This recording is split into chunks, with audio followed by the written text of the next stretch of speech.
મોરબીથી સમાચાર માળિયા તાલુકાના નવલખી પોર્ટ નજીક ગ્રામ્ય વિસ્તારમાં વરસાદ પડ્યો।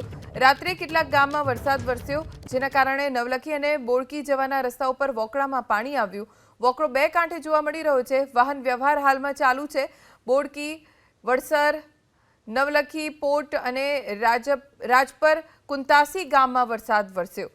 નવલખી અને બોડકી જવાના રસ્તા ઉપર પાણી ફરી વળ્યા છે, પણ લોકો જીવના જોખમે અહીંયાથી પસાર થવા માટે મજબૂર છે। રસ્તો ક્યાંય દેખાઈ નથી રહ્યો, માત્ર ને માત્ર પાણી જોવા મળી રહ્યું છે અને આ જળસ્તર હજી પણ વધી રહ્યા છે કેમ કે વરસાદ રોકાઈ નથી રહ્યો।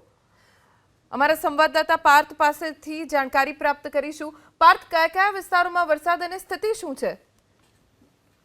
ધોની, મોરબી જિલ્લામાં ગત રાત્રિના કેટલાક જે વિસ્તારો છે તેમાં વરસાદ વરસ્યો હતો અને ખાસ કરીને જે માળિયા તાલુકાના અનેક ગામો છે તેમાં વરસાદ વરસ્યો હતો, જેમાં બોડકી હોય, નવલખી પોર્ટ હોય, નવલખી ગામ હોય, ઝીંઝુરા હોય કે વરસામેરી આ સહિતના જે કેટલાક ગ્રામ્ય વિસ્તાર છે તેમાં વરસાદ વરસ્યો હતો અને સારા વરસાદને પગલે જે નવલખી અને બોડકી ગામ જવાનો જે રોડ છે ત્યાં વચ્ચે જે વોકરો આવે છે એ વોકરો બે કાંઠે જોવા મળ્યો હતો। જોકે રાત્રિના વરસાદ પડતા વોકરો બે કાંઠે હતો, જોકે લોકોને મુશ્કેલીનો સામનો ઓછો કરવો પડ્યો હતો। જોકે સવારના સમયે વોકરો બે કાંઠે જોવા મળ્યો હતો, રાહદારીઓને મુશ્કેલીનો સામનો જરૂરથી કરવો પડ્યો હતો, પરંતુ હાલ સમયાંતરે અત્યારે વરસાદ જે વિરામ લેતા વોકરાના પાણી જે છે એ ઓસરી રહ્યા છે અને ગ્રામજનોને મુશ્કેલી પણ ઓછી પડી રહી છે। તો મોરબી જિલ્લામાં સવારથી જે છે એ વાદળછાયું વાતાવરણ પણ જોવા મળી રહ્યું છે। ધોની, આભાર પાર્થ જાણકારી આપવા માટે। નવલખી અને બોડકી જવાના રસ્તા ઉપર પાણી ફરી વળ્યા, પણ લોકો જીવના જોખમે આ રસ્તો પસાર કરવા માટે મજબૂર બન્યા છે।